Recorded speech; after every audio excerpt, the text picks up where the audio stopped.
Hello, welcome back to the reading of the poem of the Man God, written by Maria Valtorta, Volume 1. Chapter 89, Part 2, Return to Nazareth after leaving Jonah.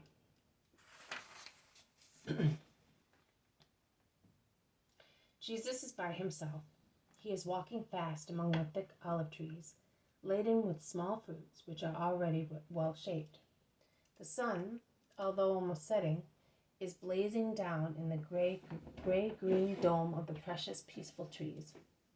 But it does not penetrate the tangle of branches beyond providing for a few tiny, bright islets of light.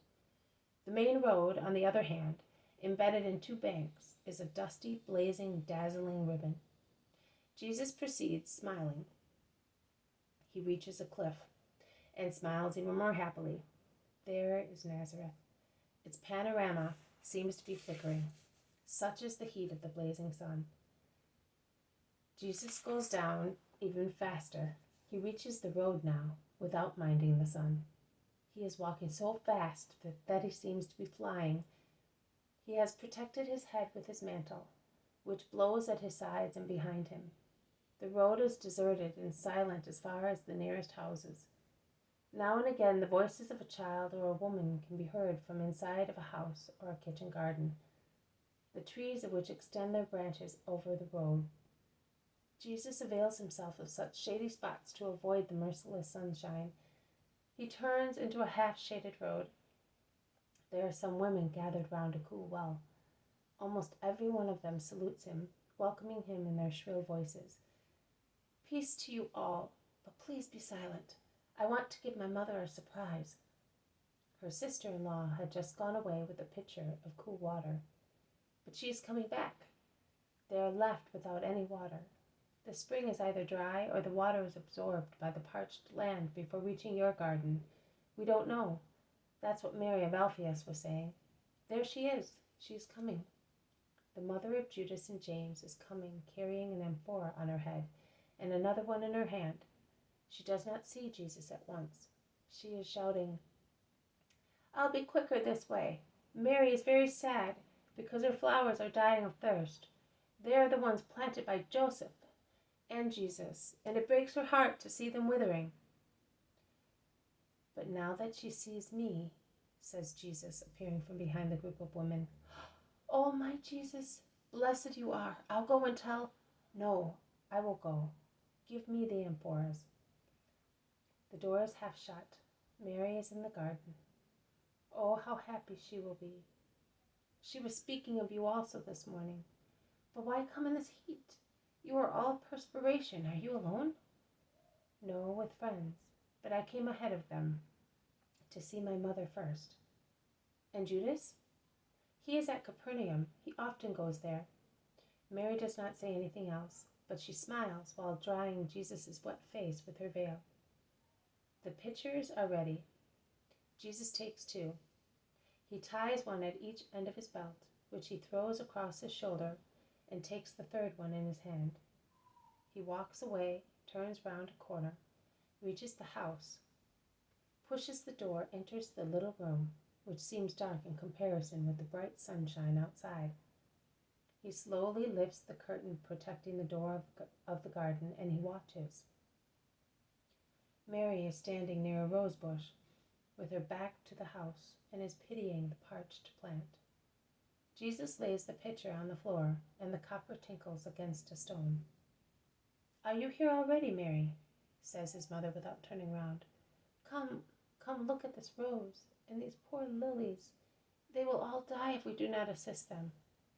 Bring also some small canes to hold up this falling stalk." "I will bring you everything, mother." Mary springs round. She remains for a moment with her eyes wide open, then with a cry, she runs with outstretched arms towards her son, who has already opened his arms and is waiting for her with his most loving smile. "Oh, my son! Mother dear!" Their embrace is a long and loving one, and Mary is so happy that she does not feel how hot Jesus is. Hot is Jesus, but then she notices it. "Why, son, did you come at this time of day? You are purple red and are perspiring like a sodden sponge. Come inside, that I may dry and refresh you. I will bring you a fresh tunic and clean sandals. My son,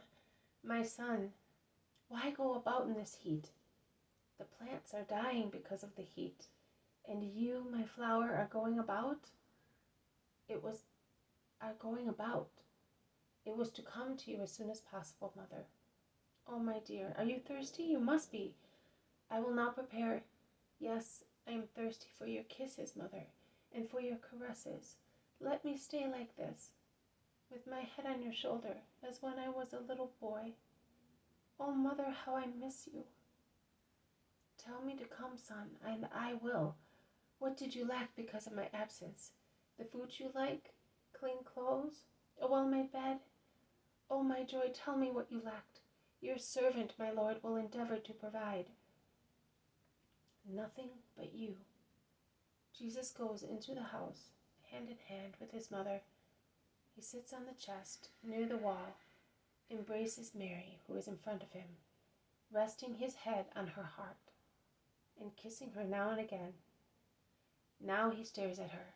Let me look at you, to my heart's content. Holy Mother of mine. Your tunic first. It is not good for you to remain so damp. Come. Jesus obeys. When he comes back wearing a fresh-looking tunic, they resume their sweet conversation. I have come with my disciples and friends, but I left them in Milcah's wood. They will come tomorrow at dawn. I could not wait any longer. My mother, and he kisses her hands. Mary of Alphaeus has gone away to leave us alone. She also understood how anxious I was to be with you. Tomorrow you will attend to my friends and I to the Nazarenes. But this evening you are my friend and I am yours. I brought you, O mother, I found the shepherds of Bethlehem, and I brought you 2 of them. They are orphans, and you are the mother of all men, and more so of orphans. And I brought you also one who needs you to control himself, and another one who is a just man and has suffered so much.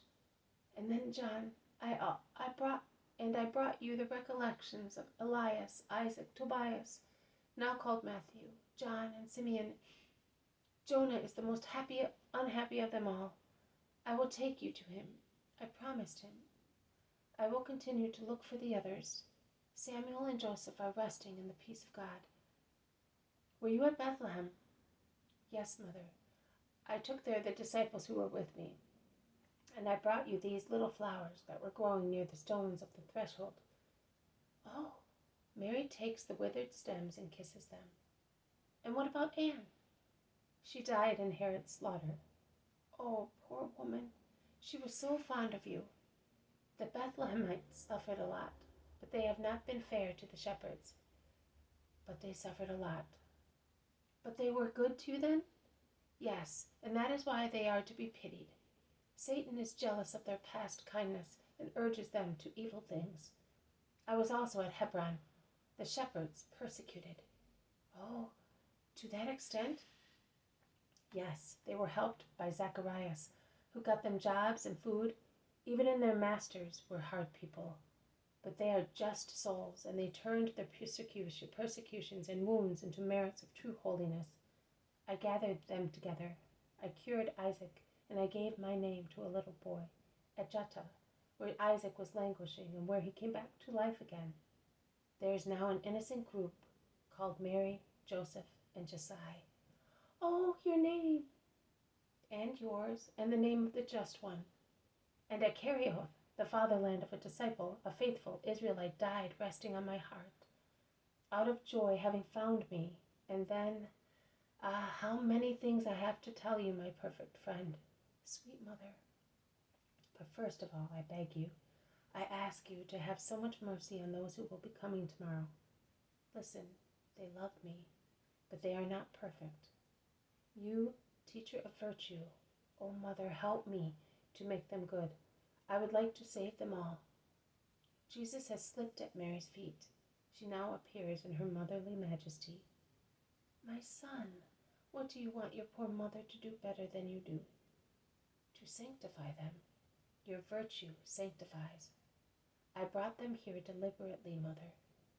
One day I will say to you, come, because it will then be urgent to sanctify souls, that I may find them willing to be redeemed. And I will not be able by myself. Your silence will be as eloquent as my words. Your purity will assist my power. Your presence will keep Satan away. And your son, Mother, will feel stronger knowing that you are near him. You will come, will you not, my sweet mother? Jesus, dear son, I have a feeling that you are not happy. What is the matter, creature of my heart? Was the world hostile to you? No? It is a relief to believe it, but, oh yes, I will come, wherever you wish, as and when you wish, even now in this blazing sunshine or by night, in cold or wet weather. You want me? Here I am. No, not now, but one day. How sweet is our home, and your caresses. Let me sleep thus with my head on your knees. I am so tired. I am still your little son. And Jesus really falls asleep, tired and exhausted, sitting on the mat, his head on the lap of his mother, who happily caresses his hair. This has been a reading from the poem of the Man God, written by Maria Valtorta, Volume 1, Chapter 89, Part 2, Return to Nazareth after leaving Jonah. Thank you for listening. I will see you tomorrow. May God bless you, and may peace be with you.